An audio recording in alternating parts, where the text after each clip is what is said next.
and after studying the module, you shall be able to know first what is structuralist model, the early view of development as given by structuralists, and what is structural adjustment and development. To begin with, structuralist model is the alternate to liberal model. Unlike liberal thought, structuralists state that disparities are inevitable due to structural features of global economy. The roots of structuralism lie in Latin American countries and particularly Chile. In 1950, Raul Prebisch became the first director of Economic Commission of Latin America, that is ECLA. In Chile, he cooperated with Celso Furtado, Aníbal Pinto Santa Cruz, Osvaldo Sunkel, and Dudley Sees, who all became influential structuralists. Now coming to the evolution and explanation of theory. As suggested earlier, structuralism is a development theory which focuses on structural aspects which impede the economic growth of developing countries. It analyzes the transformation of a country's economy from mainly subsistence agriculture to a modern, urbanized manufacturing and service economy. Structuralist thinking suggests major government intervention in the economy to fuel the industrial sector, known as import substitution of industrialization, as a policy prescription. This structural transformation of the developing country is pursued in order to create an economy which, in the end, enjoys self-sustaining growth. This can only be attained by ending the reliance of the underdeveloped countries on exports of primary goods, that is, agricultural and mining products, and pursuing an inward-oriented development by shielding the domestic economy from developed economies. For this, trade with advanced economies is minimized through the erection of all kinds of trade barriers and an overvaluation of domestic exchange rate. Thus, the production of domestic substitutes of formerly imported industrial products is encouraged. The logic of this strategy rests on the infant industry argument, which states that young industries, specifically in the third world countries, initially do not have the economies of scale and experience to be able to compete with foreign competitors, and thus need to be protected until they are able to compete in the free market.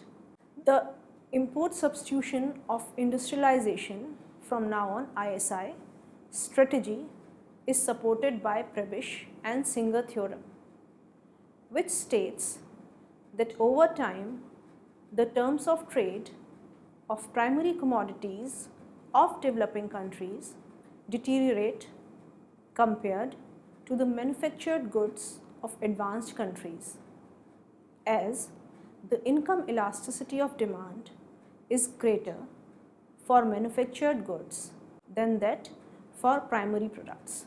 Structuralists argue that the only way third world countries can develop is through action by the state. Third world countries have to push industrialization and have to reduce their dependency on trade with the first world and trade amongst themselves. The earlier structuralist focus on the inherently unfavorable external environment and consequent export pessimism for developing countries had given rise to the concept of a foreign exchange constraint and a consequential foreign exchange gap. This initially provided the intellectual justification for official resource transfers to developing countries, which were expected to have large multiplier effects by relaxing the foreign exchange constraint. Structuralists also emphasized the need for massive domestic investment for capacity building in industry generally and particularly in infrastructure, using the state as an entrepreneurial agent to stimulate investment. Later academic work focused more attention on efficiency of resource use and factor productivity growth as key elements in economic dynamism. The focus on efficiency as a source of growth forced consideration of the economic environment as most likely to encourage efficiency. The concern with efficiency also restrained the enthusiasm about public sector investment as an engine of growth, as the performance of public sector as a whole in most developing countries clearly suffered from serious weaknesses, which weighed heavily against efficiency and growth. The experience in most countries showed the public sector to suffer from low levels of efficiency and inadequate profitability. This led to another thesis of structural reforms catering to economic reforms. This version of structural reforms had been advocated by the Bretton Woods twins, and it came about in the aftermath of the second oil shock in 1978-79 and was intensified after the debt crisis beginning with Mexico's debt moratorium, which revealed large external imbalances facing many countries. The traditional fund approach of correcting balance of payments disequilibria through reduction in aggregate expenditure levels, supplemented by exchange rate depreciation, was increasingly seen to be ineffective in view of the size of the external adjustment needed in most debt-burdened countries. It was recognized that reliance on this approach alone could produce stagflationary outcomes with a disruption in the growth process. The traditional bank approach, focusing on providing long-term project finance and thus indirectly filling critical foreign exchange gaps, was equally circumscribed in dealing with the post-debt crisis situation because of the limited volume of resources which could be mobilized by the bank and other aid donors in response to the greatly expanded need. The technical work of both the bank and fund staff during the 1980s repeatedly endorsed the need for larger concessional resource flows and easier debt rescheduling for developing countries. However, political realities were such that additional resources were not made available. Policymakers in the developing countries were obviously influenced by the retreat from structuralism in the academic world and could hardly ignore the consensus emerging in the multilateral institutions. But they also changed their views on the basis of their own experience in the 70s and 80s. Latin America's experience was dominated by the difficulties in adjusting to the oil shock in the 70s and subsequent and related debt crisis of the 80s.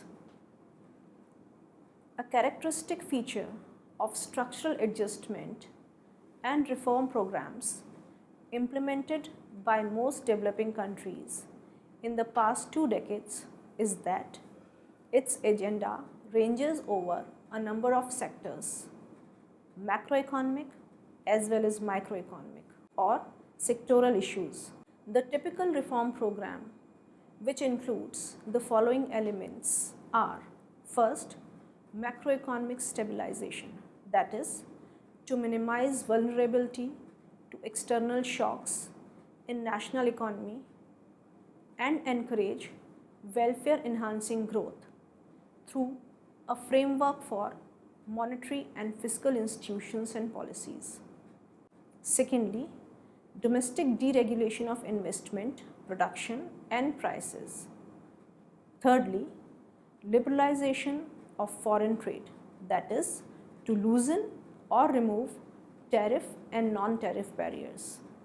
Fourthly, privatization of the public sector, which means the transfer of ownership, property or business from the government to the private sector.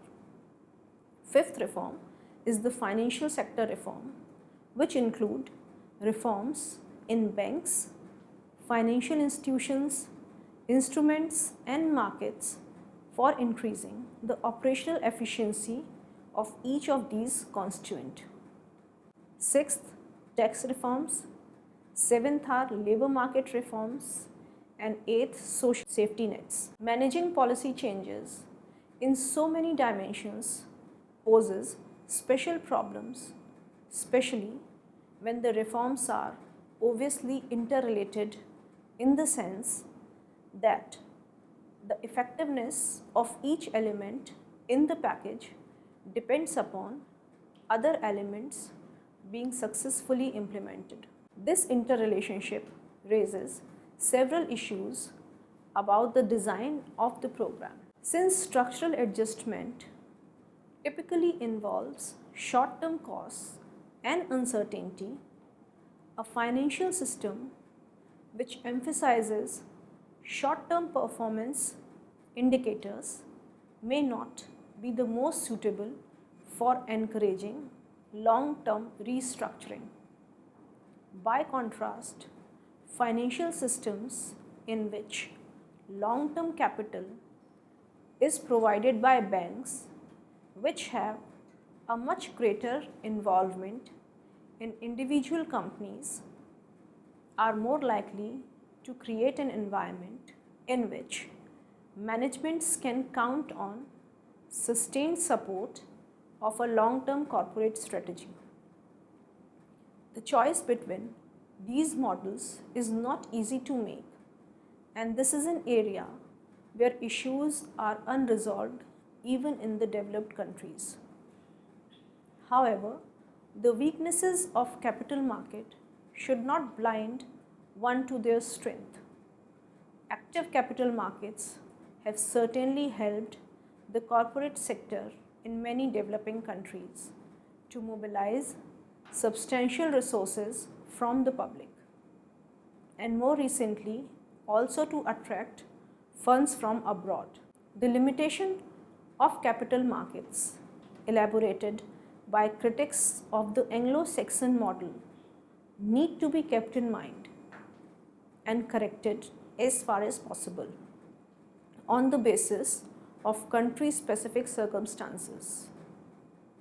This calls for extensive reform of the capital markets as part of financial sector reform.